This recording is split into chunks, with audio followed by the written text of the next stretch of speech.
Comment se fait-il que, de la naissance à la mort, l'individu ait toujours envie d'être aimé et que, s'il n'obtient pas cet amour, il ne soit pas aussi équilibré et confiant que ses semblables?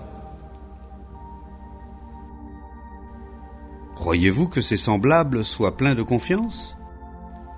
Ils peuvent se pavaner, prendre des airs, mais derrière cette façade de confiance, la plupart des gens sont creux, ternes, médiocres, et dépourvus de confiance réelle. Et pourquoi tenons-nous tant à être aimés? Vous voulez être aimé de vos parents, de vos professeurs, de vos amis, n'est-ce pas?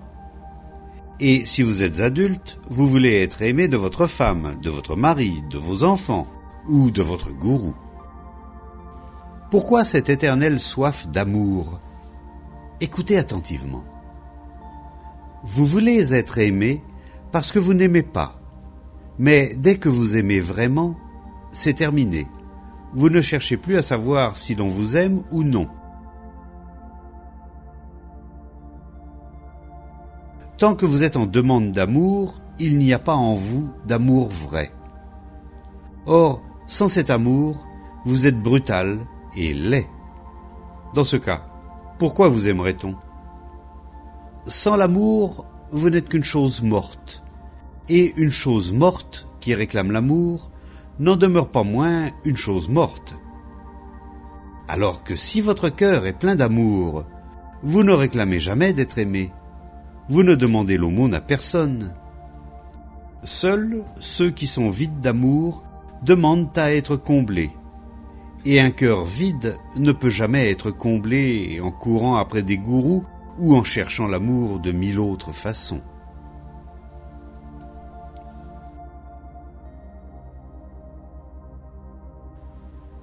Question. Pourquoi les adultes commettent-ils des vols? Et vous, ne vous arrive-t-il pas parfois de voler? Vous n'avez jamais entendu parler d'un jeune garçon ayant volé à un autre ce qu'il convoitait? C'est la même chose tout au long de la vie, que l'on soit jeune ou vieux. Simplement, les grandes personnes le font de manière plus rusée, avec de beaux discours. Ils veulent la richesse, le pouvoir, le prestige, et ils tissent des complicités, font des arrangements, échafaudent des théories pour parvenir à leur fin. Ils volent, mais cela ne s'appelle pas voler. Cela porte un nom respectable.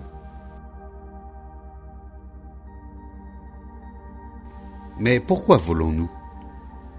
Tout d'abord parce que la société actuelle étant ce qu'elle est, de nombreuses personnes sont privées des choses essentielles à la vie.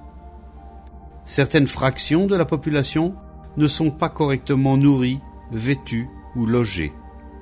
Cela les amène à réagir en conséquence.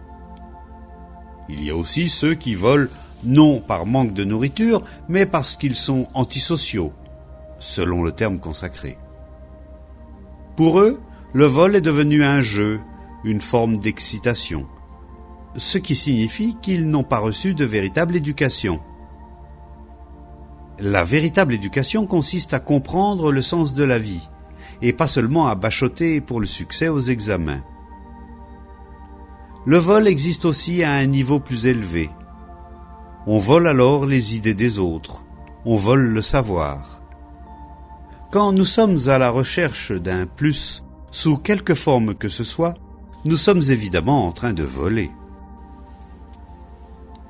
Pourquoi ne cessons-nous jamais de demander, de mendier, de désirer, de voler?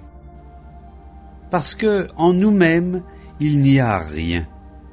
Sur le plan intérieur, psychologique, nous sommes comme un tambour vide. Étant vide, nous essayons de nous remplir, non seulement en volant certaines choses, mais aussi en imitant les autres.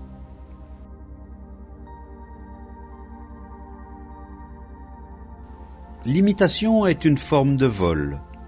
Vous n'êtes rien, mais lui est quelqu'un. Vous allez donc essayer d'avoir une part de sa gloire en le copiant. Cette forme de corruption est très répandue parmi les humains et ils sont peu nombreux à y échapper.